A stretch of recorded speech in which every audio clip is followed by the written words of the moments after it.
Lando, how goes it? Hey, how are you, man? Good. How's everything? Do you have the birthday celebration this weekend, or is it coming up? Coming up. Okay. Yeah, nothing special. But it's amazing how the weekends of May or April and May are just booked. Oh yeah. Well, I was planning on doing a Yankee game. I let you know. Turns out half asleep isn't a good time to read the schedule because the day I circled, it's an away game at Toronto. So June 13th is out of the running. Hey, if that works for your schedule, maybe you have to Yeah, do it. exactly. A quick trip up north. But we'll No, get into Toronto, Tampa. Yeah. yeah, exactly. We'll get into the NFL draft and maybe touch on a little Yankees. But this week we got Inside Delta Force by Eric Haney. Let me give you a quick synopsis. Inside Delta Force, published in 2002, is a first hand memoir that pulls back the curtain on the creation and early years of the U.S. Army's most secretive counterterrorism unit, Delta Force. Through his own experience as one of its early members, Haney takes you from recruitment through the brutally selective training process that identifies only the most capable soldiers. In all these books, whether it's this one or American Sniper or I'm trying to think of the other one that I read, Lone Survivor. Mm-hmm. The recruitment and the training is always the best part. Totally agree. Yeah, Totally it's agree. by far the best part. Like that's the part that like really gets me interested and keep reading and reading through it. Okay, Yeah, wait, time out, time out. Why do you think that is? I haven't really thought about that. Why do I think that is? I don't like because it's just maybe it is because it's this is how you create the best of the best. Yeah, it's like, what does it take? Like, Yeah, you put it yourself in the shoes, like, could I do this? And then after the selection, you hear the missions, you're like, okay, so you fast rope down in the dead of night, you have your suppressed automatic M4, you're like, you're going into the back, you're behind enemy lines. All that is kind of like, I have no idea. I can't really relate, but I can relate to, you know, being cold and wet. Can I do it for a hell week? Or I know what 20 miles looks like. Can I ruck 20 miles through West Virginia backwoods in Delta Force? Like all these, I can read a map and I can go on a trail hike. Can I do this? I don't know. Yeah, yeah. I think it's the behind the scenes aspect to somebody being the best. Like, name your sports athlete. You can't possibly see everything that led up to that point. Mm-hmm. But in these people, you do get a glimpse of like 3 months of how they turn from soldier into super elites, What it takes however you to want to make call the it, team. soldier. Yeah. Yeah, yeah. In all these books, those have been my favorite parts. I Even Band of Brothers in when they Georgia were doing the early. Yeah. training of Band of Brothers. Yeah. That was probably my favorite part of that book too. That's so interesting. Um, Yeah. well, because I've watched or listened to interviews with Navy SEALs, and they'll say people ask me about Bud stories, and they're like, I find Bud stories so boring and banal because everyone goes through it. So if you're a Navy SEAL, you went through it. But from the outside looking in, it's a completely new, or it's a completely Yeah. alien, selection process that none of us have any like way of conceiving how hard it is. We just want to know about it. Like, what does it take to make you guys?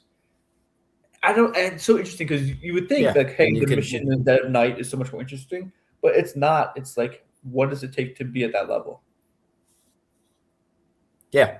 And I think that's part of it. It's what type of training makes these unbelievable actions routine. Yeah, So all the work and all the training that goes into it allows them to go into these places and go through the motions. I guess you could you could probably say, or that might be putting it a little bit too lightly, but yeah, just having these incredible missions being part of the everyday routine or part routine of normal is day wild. life, or yeah, that they feel confident executing these incredibly complex Yeah. operations. Uh, it's so funny. I thought the exact same thing, and the whole time I was like, okay, why is this happening? But I still don't know if we have an answer. But something has to be like, could you measure up? Could you do it if you went through this, or you have to go through Ranger School and then maybe Yeah, become a I Marine, guess maybe that's be probably like part there's of it so many also. things. Yeah, that's part of the book I like the most was the Yeah, there's selection also the process. piece to it where you yeah, the pieces where to go along with that is when you see them on missions with other military, Hmm. so not the elite, you feel like they're pawns on the chessboard and the other the queens. Yeah, Like when they were in that helicopter, I forget where they were going, what they're doing, but the helicopters just get shot all over the place, and they can kind of make a joke out of it, laugh about it, and stuff like that. But the pawns show bad for them just because they get the same level. yeah. It was their first mission as Delta Force members. It was the operation. I believe it's Eagle Claw. Was the failed Iran hostage rescue that they pull out of. Let me just look it up. Yeah, is that the one I'm talking about with the helicopter? I thought it was Eagle something Claw. different That's the one with the helicopter, like the because I know that helicopter one lands with on top of the the plane, the plane's on fire, and they land on they yeah, right, to a right, passenger bus, and they are joking during that. I'm pretty sure. in in the middle of the desert. Yeah. No, Yeah, I think maybe it was. No, it was a different one because the one in the was it desert they like really Beirut? weren't getting shot at. It wasn't anything like that. It was just accidents. It, I don't remember specifically actually what it was. They were going in. Yeah, I don't remember which one it was, but they were flying into enemy territory and were actively getting shot at. Yeah, and they're smoking and joking. So Yeah. those are my two takeaways.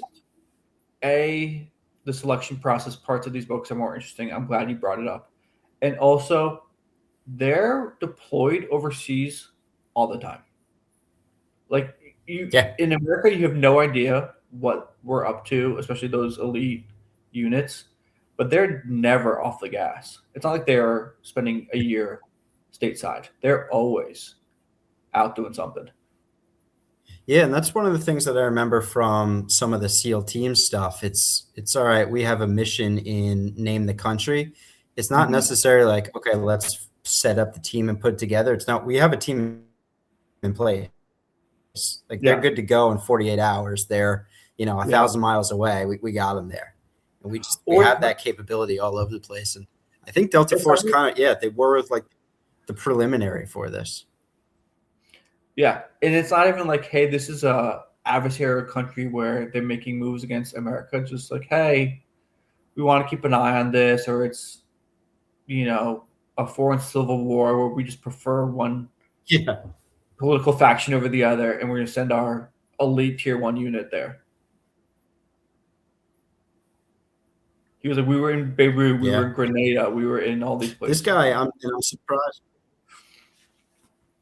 He wrote this book. I think it was published. He said in 2002.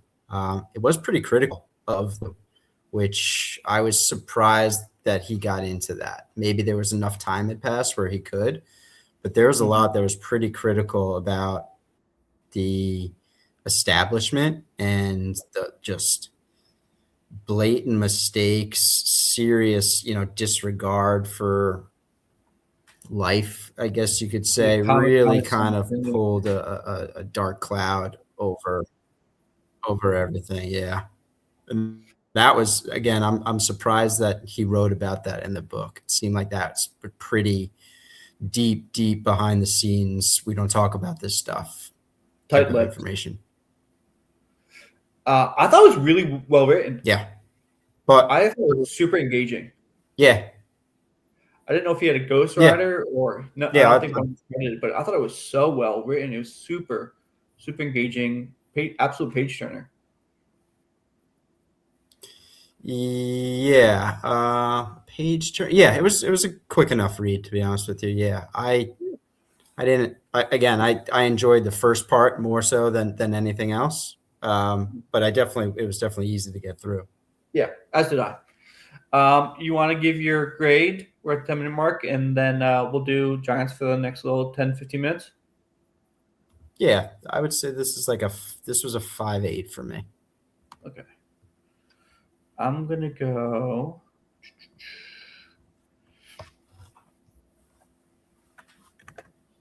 We should actually also say so. Delta Force has to be the coolest name Oh, for an yeah. elite, right? Yeah. Yeah. Yeah, I I think can't really think of too many I better love than how that. like all these like, but like the nickname is just the unit, like as part of the unit. When Right. Yeah. like I love how like all these tier one like Delta's just the unit or SEAL Team Six is like green team or like they say the location. They say like, oh I work in Dam Neck, and Dam Neck is like, oh, you work at for SEAL Right. Team Six.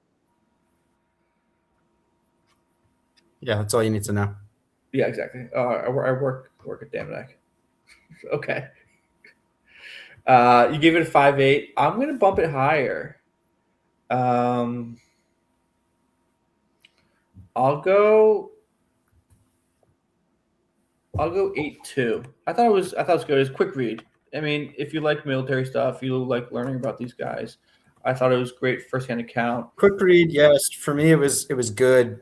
Wasn't great. Probably won't read it again, but interesting. I could talk about it. Yeah, and just quick revision of or reiteration of our scoring rubric. Uh, 0 to 2.9, avoid reading. 3.0 to 4.9, don't recommend reading. 5.0 to 6.9, read if interested in the topic. 7.0 to 8.9, should read. 9.0 to 10.0, must read. So Yeah, I it's think that's pretty. fair for both our grades. Yeah, it's pretty accurate with what I was thinking. Awesome. Okay, 2026 NFL draft. What do you think of the New York Football Giants? It's hard not to be happy with the draft. Are you more accepting of the Maui Noga pick or Maui Naga? I wasn't against it. I wasn't against it. I wanted Downs.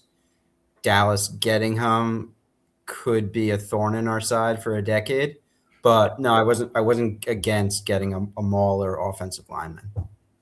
Yes. I think offensive linemen, especially top tier offensive linemen, are more valuable than top tier safeties. I think if they had similar grades, the position is more important and the need is more important. I have zero problem with them going with the offensive lineman over the safety.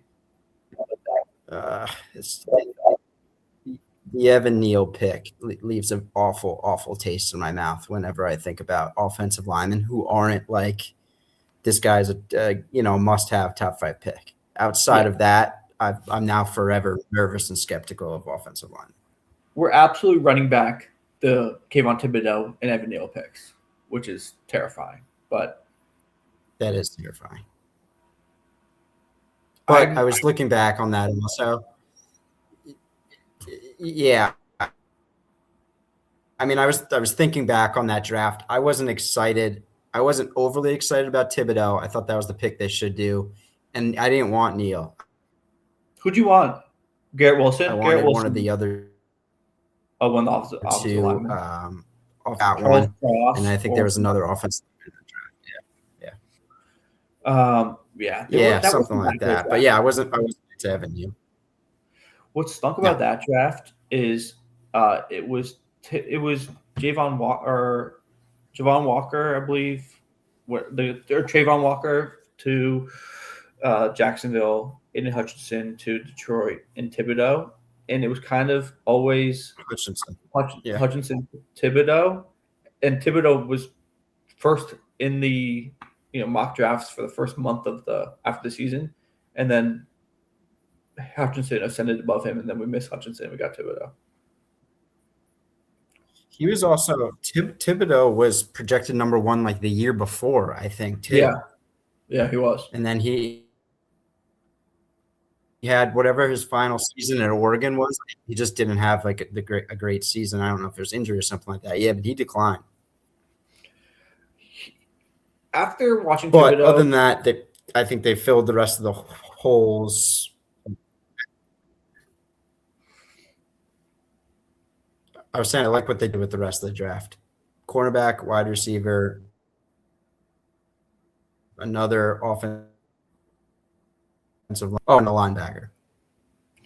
yeah, I mean, I'm hesitant to rely on any pick post third round, even Giants, you could say any pick at all. But Yeah, I think they did well. I want them to I sign like the two wide defensive receiver. tackles. And I think Reese was the right pick. Do you think They Arvell Reese will. was the right Yeah, pick? they'll get at least another body in there. Who would you Yes. want them to take when Reese fell? Yeah. Reese. When we talked that morning, we Reese. just assumed Oh yeah. Mendoza and then Bailey Reese or Reese Bailey. So we didn't even factor him into our conversation. You asked me the day before, like you asked me the day before, like, what's your ideal draft? I said Reese and Downs, and you laughed like, no way, we're getting Reese. Yeah, I didn't think so. I'm happy. I'm very happy. I was all, yeah. I mean, 20 years old. It doesn't have to be like I love that he's typical 20. 4 down. He's not gonna get double teams. Yeah, he's 20 years old. He gets to float around in this system. He's got experience in front of me. He's got big guys in front of him. He literally can be like a 240-pound free safety in the box at all times without having to worry about covering anybody. Remember Adelius Thomas? Supposedly they wanted because he was like the early Harbaugh years in Baltimore. Was Adelius Thomas was unbelievable as a linebacker, and he would play basically safety, linebacker, or defensive end. I actually He don't. got signed by the Patriots. Yeah. So Yeah. I mean, this he should fit. Yeah. I don't know how he doesn't fit. If Abdul Carter takes a step up, then this defensive front could be very, very disruptive, which is all I want. All I want from the Giants this year is give me a good defense, and I then know. the offense can do some whatever. I think Just give me a good offense was good defense last to year. be in the games, and that's really what I'm wishing for. Dart scores points. People are like, I'm high on Dart too. I think people will be like, hey, he scores points. He's good. I'm not worried about him and concussions or protecting himself. Second year is a. Correct. I am. Worried about second year for concussion. quarterbacks is tough. Yeah, CJ Stroud didn't look great second year. Oh, he was terrible. Unbelievable his first. Yeah. Yeah. But that's why I think it's good that they got Marinoga. I need to know. I know they had a great draft. Yeah. Marinoga, yeah. Yeah, Marinoga. I mean, he's going to help. I think he's going to help the running game. He's going to help the running game more than anything else. I like that they're starting him off. So if they're going to kick him in. Remember I said that on the phone? I was like, side. Hey. So he and Illuminor on the right. I was only against that because it's like we just spent the number 10 pick on a guard. Yeah, I was originally against it because spending the top 10 pick on a guard on the inside is tough, but whatever. I mean, he can kick out to the right tackle in a couple of years if he needs to, or he could be a great guard, and that's what the Giants need. Yeah, and that's what Harbaugh wants. So yeah, I'm very excited to run the freaking ball this year. I have a little bit of hope and excitement and promise, and dare I say, expectation for this team. Yeah, it's a little. It's April. We have so long to go, and that's the hard part. The draft is such a peak. It's such a high, the draft, and then you're so freaking long.